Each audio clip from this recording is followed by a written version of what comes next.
ইসরায়েলে ফের ইরানের ক্ষেপণাস্ত্র হামলা, হরমুজ প্রণালী বন্ধে ইরানি পার্লামেন্টে অনুমোদন, খামেনি সরকার পতনের ইঙ্গিত ট্রাম্পের। শেখ হাসিনা ও সাবেক 3 সিইসি সহ 19 জনের বিরুদ্ধে বিএনপির মামলা, পুলিশের জালে সাবেক সিইসিকে এম নুরুল হুদা। শাপলা প্রতীক চেয়ে ইসিতে নিবন্ধনের আবেদন এনসিপির, সংস্কার ও বিচারে প্রাধান্য দিয়ে জুলাই সনদ হলেই অংশ নেবে নির্বাচনে। হাসিনা পালালেও দখলবাজিতে সরব বাইন্ডার দিন মোহাম্মদ, অসহায় গণপূর্ত অধিদপ্তর অভিযোগ পেয়ে নিশ্চুপ গুপ্ত সংকেত পরিদপ্তর। কাফনের কাপড় আতঙ্কে মেহেরপুরের গাংনীর বাসিন্দারা, চিরকুটে লেখা হাসিনা ফিরবে, সন্ত্রাসী চিহ্নিতে মাঠে নেমেছে পুলিশ। এবং ফিফা ক্লাব বিশ্বকাপে পাচুকাকে হারিয়ে প্রথম জয় স্প্যানিশ জায়ান্ট রিয়াল মাদ্রিদের, আরেক ম্যাচে জয় তুলে নিল ইউভেন্টাস। দেখছিলেন শিরোনাম সংবাদ সকালের, সঙ্গে আছে আমি শিকা আজিজ।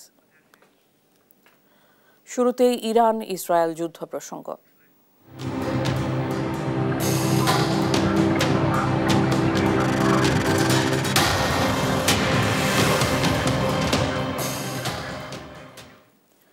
ইরান ইসরায়েলের মধ্যে চলছে হামলা পাল্টা হামলা, এতে বাড়ছে হতাহতের সংখ্যা।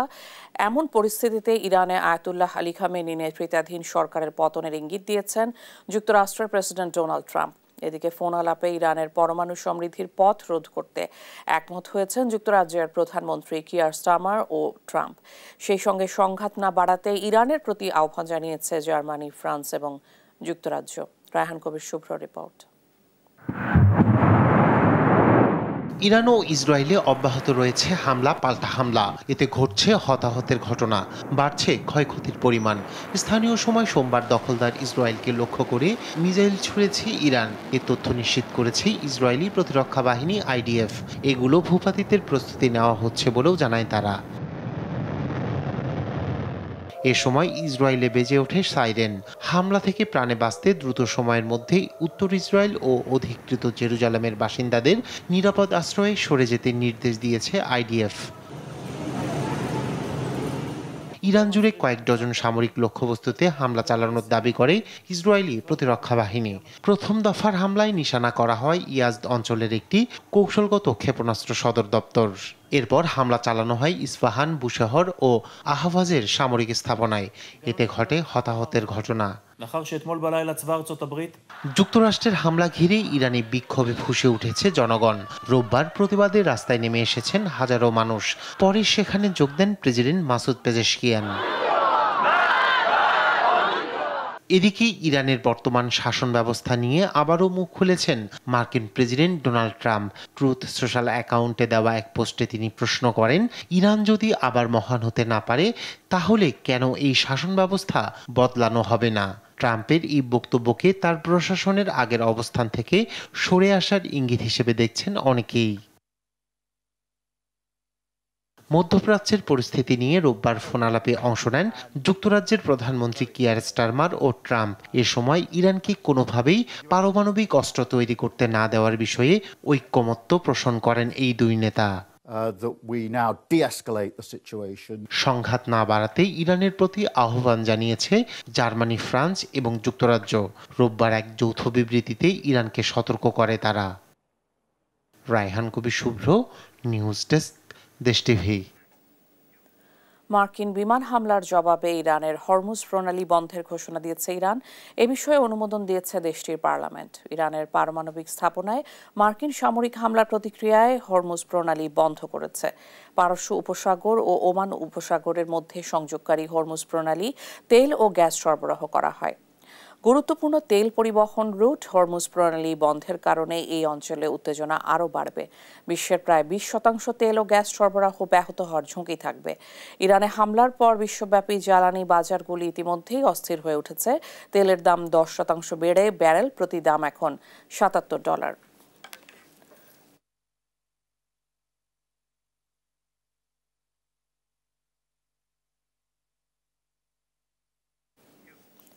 এবারে দেশের খবর।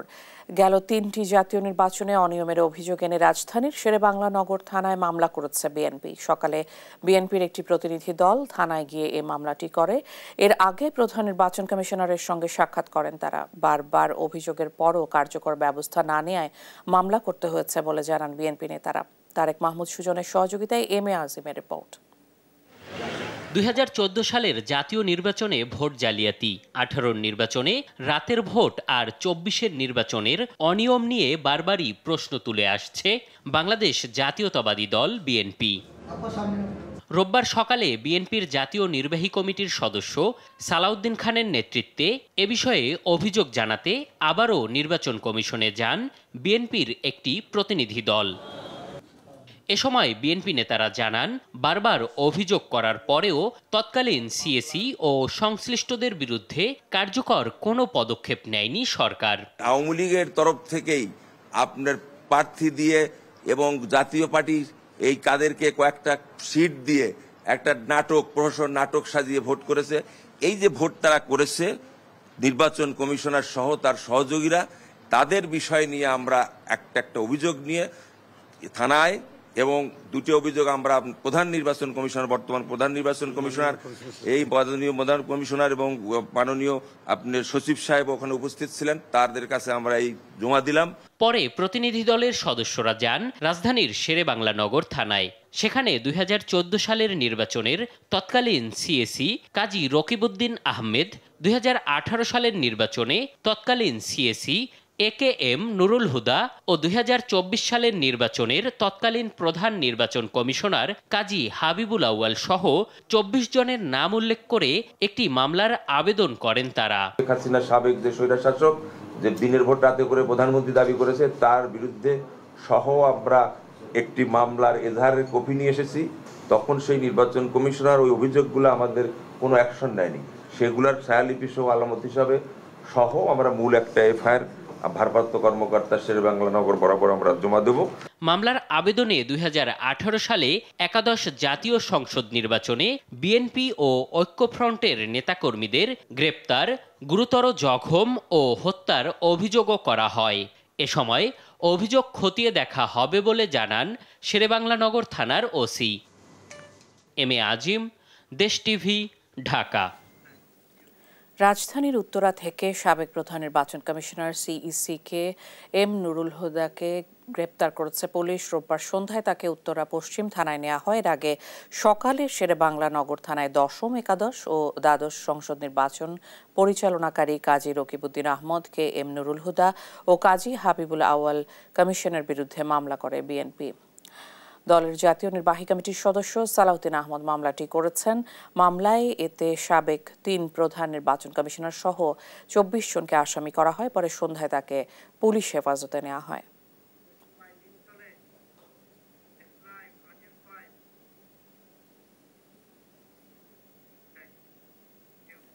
গ্রেপ্তার সাবেক সিইসি এম নুরুল হুদাকে আজ আদালতে তোলা হতে পারে। এ নিয়ে আরও জানাতে নিম্ন আদালত প্রাঙ্গণ থেকে যুক্ত হচ্ছেন সহকর্মী AH হিমেল। হিমেল, নিম্ন আদালতে কখন তোলা হতে পারে, কি তথ্য রয়েছে আপনার কাছে? ইশিকা, আমরা সকাল থেকে নিম্ন আদালতে পর্যবেক্ষণ করছিলাম। এখন আজকে কিন্তু যে প্রধান নির্বাচন কমিশনার আছে ওনাকে কিন্তু তোলার কথা, অর্থাৎ যে নুরুল হুদা আছেন ওনাকে কিন্তু গতকালকে গ্রেপ্তার করা হয়েছে এবং সেটি কিন্তু আজকে আদালতে তোলার কথা রয়েছে। কিন্তু আমরা এখানে এসে যেটি জানতে পারলাম, তাদেরকে কিন্তু সাবেক প্রধান নির্বাচন কমিশনার নুরুল হুদাকে কিন্তু দুপুরের পর কিন্তু আদালতে তোলা হবে, তেমনটাই কিন্তু আমরা জানতে পেরেছি। ইশিকা, আপনি জানেন যে সাবেক তিন নির্বাচন কমিশনার 2014 এবং 2018 এবং 2024 সালের যে প্রধান নির্বাচন কমিশনার আছেন, এই 3 কমিশনার সহ 24 জনকে নিয়েই কিন্তু বিএনপি মামলা করেছে এবং এই তালিকায় কিন্তু শেখ হাসিনাও রয়েছেন। অর্থাৎ আমরা আদালতে এসে যেটি জানতে পেরেছি, নুরুল হুদাকে কিন্তু সাবেক যে নির্বাচন কমিশনার ওনাকে কিন্তু দুপুরের পর কিন্তু তোলা হবে। আরেকটি বিষয় আমি জানাতে চাই, আজকে এই 10টার পর কিন্তু আওয়ামী লীগের যে মন্ত্রীরা গ্রেপ্তার হয়েছিল, আনিসুল হক, শাহজাহান খান, এবং তাদেরকে কিন্তু একটু আগে কিন্তু আদালতে তোলা হয়েছে। এবং আপনি জানেন যে এই নিম্ন আদালতে কিন্তু আজকে নুরুল হুদাকে কিন্তু তোলার কথা রয়েছে, কিন্তু সেটি কিন্তু এখন পর্যন্ত দুপুরের পূর্ব পর্যন্ত কিন্তু তাকে তোলা হবে না, তেমনটা কিন্তু আমরা এই নিম্ন আদালতে জানতে পেরেছি।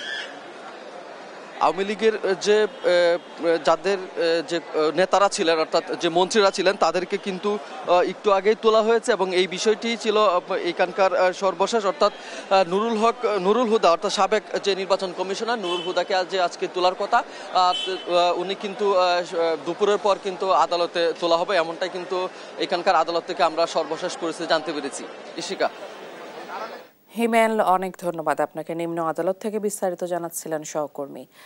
সংস্কার ও বিচার প্রাধান্য দিচ্ছে উল্লেখ করে নাহিদ ইসলাম বলেন, জুলাই সনদ নিশ্চিত হলেই এনসিপি নির্বাচন বিষয়ে সিদ্ধান্ত নেবে।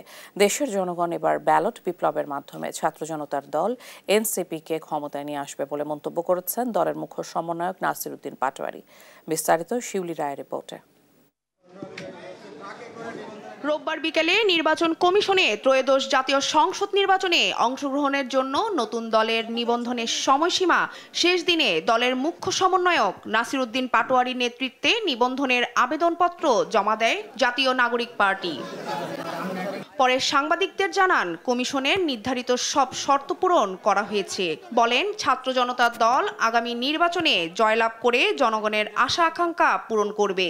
আপনাদের দোয়া এবং আশীর্বাদ আমাদেরকে রাখবেন, সরকার গঠনে সহযোগিতা রাখবেন।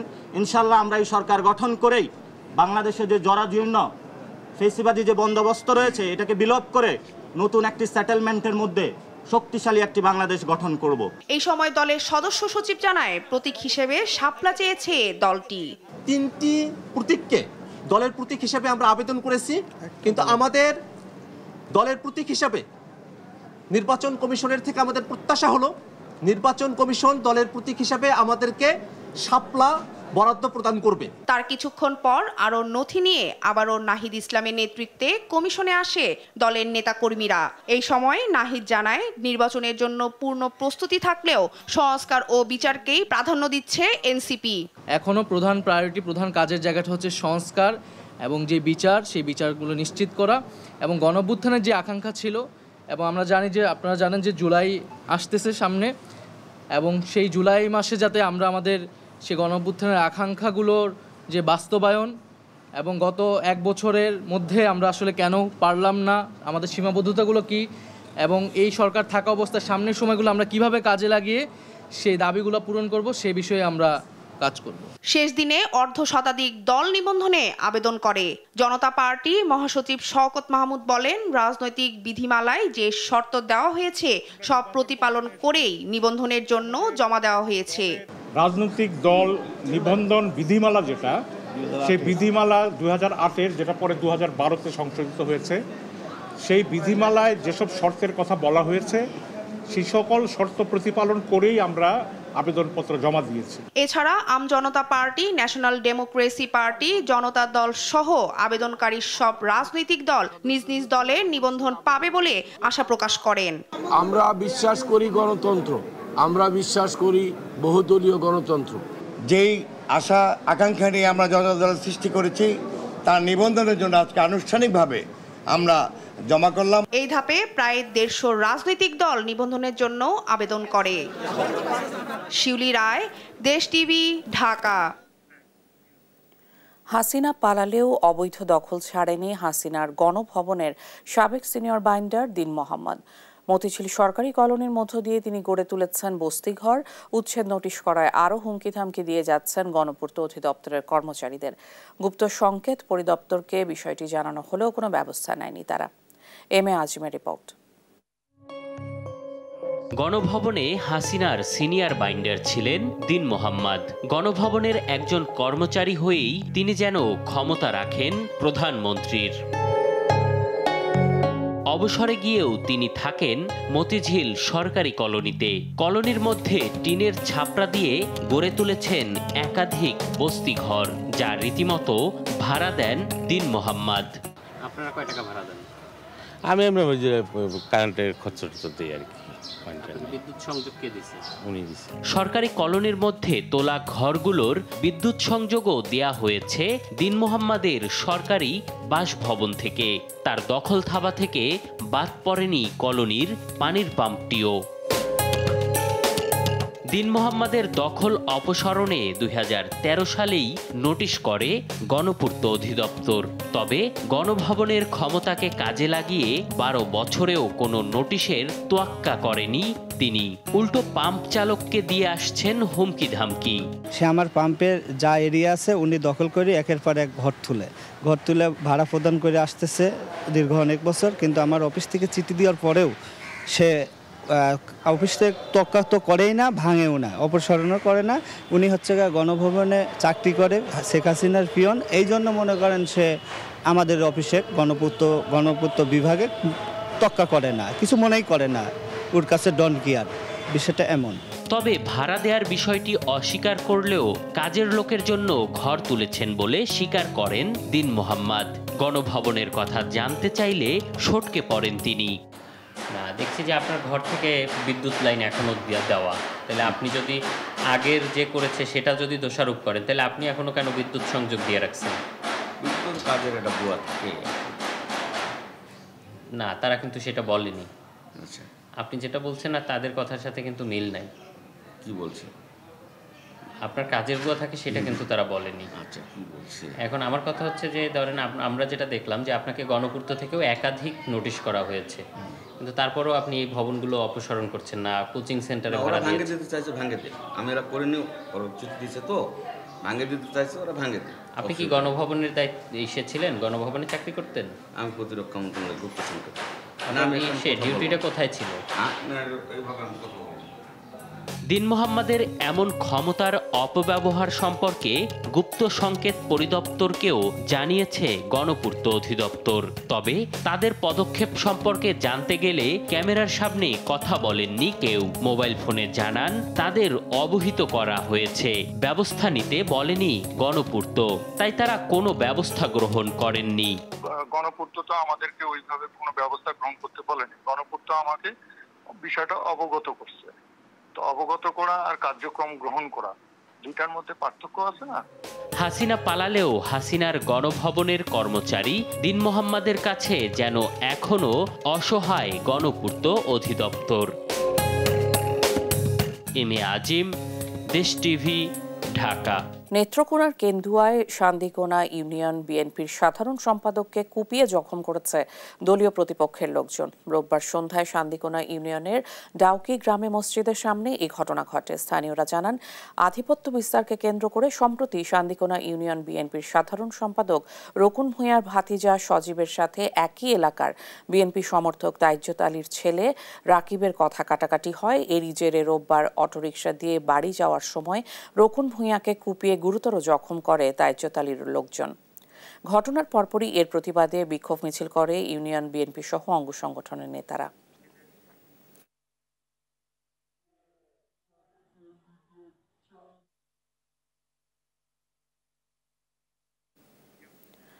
দুর্বৃত্তদের রেখে যাওয়া বোমা সদৃশ্য বস্তু, চিরকুট ও কাপড়ের আতঙ্কে মেহেরপুর জেলার গাংনী উপজেলার বাসিন্দারা এসব চিরকুটে শেখ হাসিনা ফিরে আসবে শীঘ্রই এবং বিএনপির কেউ পার পাবে না বলে হুমকি দেওয়া হয় স্থানীয়দের। আক্তারুজ্জামানের রিপোর্ট, জানাচ্ছেন নুসরাত শোভা। বোমা আতঙ্কে দিন কাটাচ্ছেন মেহেরপুরের গাংনী উপজেলার বাসিন্দারা। জেলার বেশ কিছু বাড়িতে একের পর এক বোমা সদৃশ বস্তু, চিরকুট ও কাপড় রেখে হুমকি দিয়ে যাচ্ছে দুর্বৃত্তরা। এসব চিরকুটে শেখ হাসিনা ফিরে আসবে শিগগিরই এবং জেলার বিএনপির কেউ পার পাবে না বলে হুমকি দেয়া হচ্ছে। গাংনী পৌর শহরের চৌগাছা গ্রামের ব্যবসায়ী জয়নাল আবেদিনের বাড়ির গেটে দুটি বোমা, কাপড় ও চিরকুট রেখে যায় সন্ত্রাসীরা। এছাড়া এলাঙ্গি গ্রামে সুমনের বাড়িতে, গোপালনগরের বিএনপি নেতা রবিউল ইসলামের দোকানের সামনেও এসব জিনিস রেখে যায় অজ্ঞাতনামারা। এছাড়াও উপজেলার বিভিন্ন স্থান থেকে 4 মাসে প্রায় 14টি হাত বোমা সদৃশ বস্তু উদ্ধার করেছে পুলিশ। বোম একটা পড়েছিল এখানে, তবে বোম দেখে আমাদের মধ্যে একটা আতঙ্ক সৃষ্টি হয়েছে। সকালবেলায় সে বোমটা ধরেন পাওয়া গেছে, আমার গ্রামের লোক তখন আতঙ্ক আছে, পুলিশ এখন বাইর করতে পারেনি। উদ্ধার করা বস্তু বোমা কিনা তা পরীক্ষা করে সন্ত্রাসীদেরকে চিহ্নিত করতে মাঠে কাজ চলছে বলে জানিয়েছে পুলিশ। বিভিন্ন জায়গায় বোমা সদৃশ বস্তু পাওয়া যাচ্ছে আর কি। আমরা এগুলো যখন সংবাদ পাই ঘটনাস্থলে গিয়ে এগুলো আমরা রিকভারি করে নিয়ে এসে পরীক্ষার জন্য বিজ্ঞ আদালতের অনুমতি সাপেক্ষে আমরা পরীক্ষা করে দেখছি এটা আসলে বোমা কিনা বা অন্য কোনো কিছু কিনা। দ্রুত দুর্বৃত্তদের চিহ্নিত করে আইনের আওতায় আনার দাবি স্থানীয়দের। নিউজ ডেস্ক, দেশ টিভি। স্বাধীনতার এত বছরেও উন্নয়নের ছোঁয়া লাগেনি মৌলভীবাজারের শমশেরনগর রেল স্টেশনে। এই ভবনটি জরাজীর্ণ হয়ে পড়েছে, যাত্রীরা স্টেশনের সুবিধা থেকে বঞ্চিত হচ্ছেন, আর নজরদারির অভাবে স্টেশনের জায়গা দখল করে নিচ্ছে একটি পক্ষ। সালেহ এলাহি কুটির তথ্য ও চিত্র জানাচ্ছেন সালমা জাহান। মৌলভীবাজারের কমলগঞ্জ উপজেলার শমশেরনগর রেলওয়ে স্টেশন। কমলগঞ্জ, রাজনগর ও কুলাউড়া উপজেলার অর্ধ লাখ মানুষ ও পর্যটক রেলওয়ে স্টেশনটি ব্যবহার করে ঢাকা, চট্টগ্রাম সহ দেশের বিভিন্ন স্থানে যাতায়াত করেন। তবে দীর্ঘদিন যাবৎ এই স্টেশনটি অবহেলিত ও উন্নয়ন বঞ্চিত। সিলেট আখাউড়া রেল সেকশনের ব্রিটিশ আমলে নির্মিত এই স্টেশনে বাস্তবে উন্নয়নের ছোঁয়া লাগেনি। ভবনের দেয়ালের বিভিন্ন অংশ ফেটে গেছে, সংস্কারের অভাবে দেয়াল জুড়ে শ্যাওলা জমে আছে, যাত্রীদের বসার জন্য কোনো স্থান নেই। বৃষ্টি হলে প্ল্যাটফর্মের ছাদ থেকেও পানি পড়ে। একটি শৌচাগার রয়েছে যা ব্যবহারের অনুপযোগী। শমশেরনগরে বড় কয়েকটি চা বাগান, বিমান বাহিনী, বিমান recruit training school, Shamshernagar BF Shaheen college, police ফাঁড়ি, এইসব গুরুত্বপূর্ণ সরকারি প্রতিষ্ঠান থাকা সত্ত্বেও শমশেরনগর স্টেশনে কোনো আধুনিক সুযোগ সুবিধা নেই। এই রেল স্টেশনে বসার একটি জায়গা নেই এবং ওয়াশরুমের কোনো ভালো ব্যবস্থা নেই। আমাদের দাবি, আমাদের শমশেরনগরের স্টেশনের উন্নয়ন চাই আমরা। এই স্টেশনে আন্তনগর ট্রেনের টিকিটের ব্যাপক চাহিদা থাকলেও বরাদ্দ কম। এছাড়া স্টেশনের যেখানে সেখানে ময়লা আবর্জনা ফেলা হয়, পাশাপাশি রেলের জমি দখল করে স্থাপনা গড়ে তোলা হয়েছে। আমরা গরিব অসহায় মানুষ, দিনমজুরি, আজ 10-15 বছর ধরে আছি আপনার রেলের সরকারি জায়গা। অনসভাবে আপনারা যদি বাঙ্গি আমরা থাকবো কেন, যাইবো কেন? রেলওয়ে স্টেশনের অনেক জায়গা কিছু অসাধু চক্রর মহলে দখলে চলে গেছে, যেগুলা অসামাজিক কার্যকলাপ চলছে। এই অসামাজিক জুয়া, মদ, তারপরে গাঁজা এগুলা সেবন করা হচ্ছে। এদিকে স্টেশন মাস্টার জানান, স্টেশনটির উন্নয়নে একটি প্রস্তাব জমা দেওয়া হয়েছে। প্রকল্প বাস্তবায়ন হলে কোনো সমস্যা থাকবে না। স্টেশনের অবস্থা পরিপ্রেক্ষিতে আমার যাত্রীদের বসার কোনো জায়গা নেই, ওয়েটিং রুমে কোনো চেয়ার টেবিল নেই, ওনারা কোনো রকম যাওয়া আসা করে আর কি। শমশেরনগর রেল স্টেশনটি দ্রুত আধুনিকায়ন করতে সরকারের উদ্যোগ দেখতে চান সচেতন মহল। নিউজ ডেস্ক, দেশ টিভি। মানিকগঞ্জ শহরের মধ্য দিয়ে বয়ে যাওয়া কালীগঙ্গা নদীর শাখা খালের সৌন্দর্য বর্ধনে 28 কোটি টাকা ব্যয়ে সংস্কারের উদ্যোগ নেয় পৌর কর্তৃপক্ষ। গত বছরের জুনে প্রকল্পের কাজ শেষ করার কথা থাকলেও 50% কাজ এখনও অসম্পূর্ণ। আরও জানাতে সরাসরি যুক্ত হচ্ছেন সহকর্মী আব্দুল আলিম। আলিম, কবে নাগাদ শেষ হতে পারে প্রকল্পের কাজ? কর্তৃপক্ষ কি বলছে?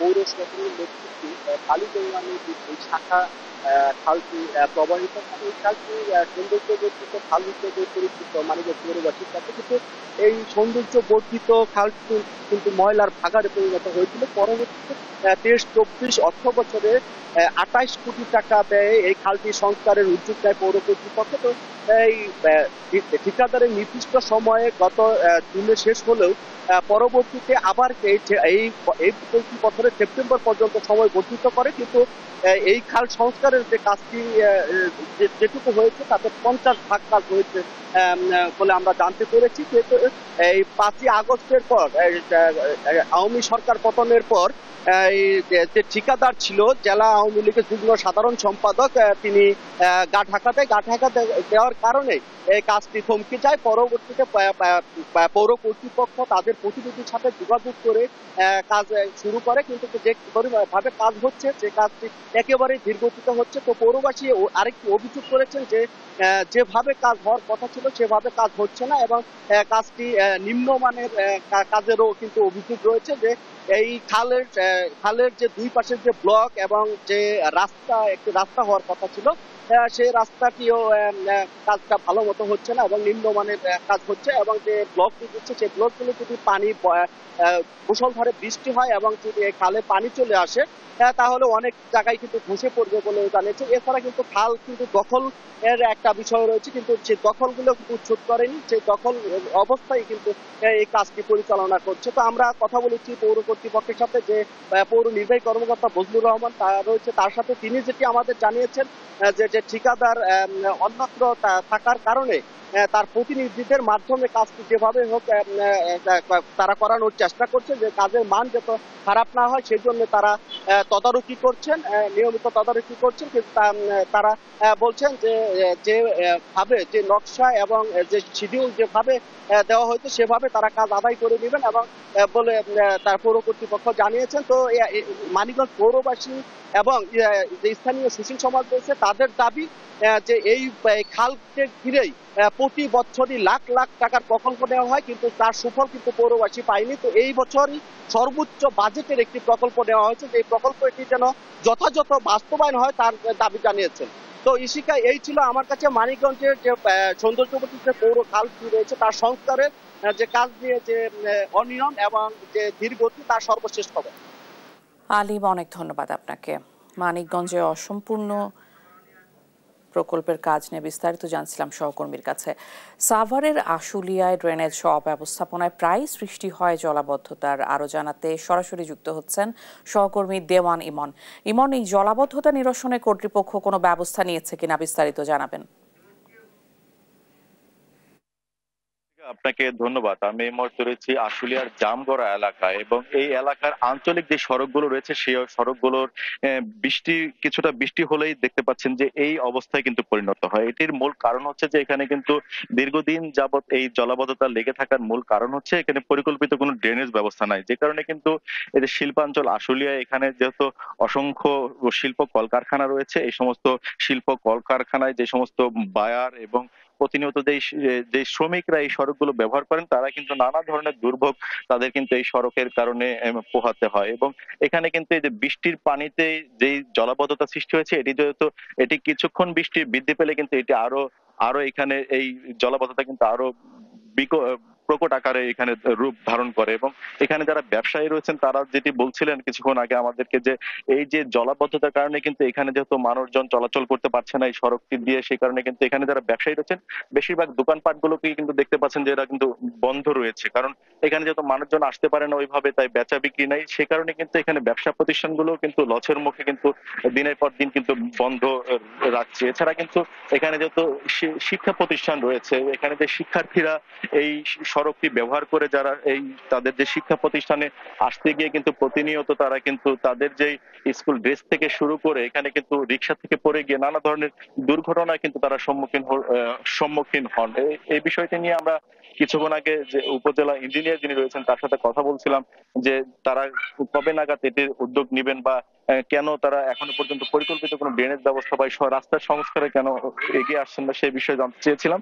তিনি আমাদেরকে যেমনটি জানিয়েছেন যে ইতিমধ্যে তারা এই সড়কটি সহ বিভিন্ন সড়ক তারা পরিদর্শন করেছেন, হয়তো খুব শীঘ্রই পরিকল্পিত ড্রেনেজ ব্যবস্থার জন্য যে সমস্ত কার্যকর্তা সেগুলো কিন্তু শুরু করবেন। এছাড়া স্থানীয় যারা বলছেন যে যেহেতু দীর্ঘদিন ধরে তারা কিন্তু এই দুর্ভোগটি পোহাচ্ছেন এবং এই দুর্ভোগটি কবে নাগাদ তাদের এখান থেকে শেষ হবে সেটিরই কিন্তু অপেক্ষায় রয়েছেন তারা। যেহেতু এটি শিল্পাঞ্চল, এখানে যেহেতু লাখ লাখ শ্রমিক বসবাস করে এবং বায়াররা যারা আছেন তারা কিন্তু এই যে ফ্যাক্টরিগুলোতে আসতে গিয়ে কিন্তু তারা নানা ধরনের সমস্যার সম্মুখীন হন এবং এই কারণে কিন্তু এখান থেকে অনেকে মুখ ফিরিয়ে নেন অনেক বায়ার। তাই অতি শীঘ্রই এই সড়কগুলোকে সংস্কারের দাবি জানিয়েছেন এবং পরিকল্পিত ড্রেনেজ ব্যবস্থার দাবি জানিয়েছেন স্থানীয়রা। তো এই ছিল আমার কাছে ইশিকা সাভারের আশুলিয়ার এই সড়কের বেহাল দশার সর্বশেষ পরিস্থিতি।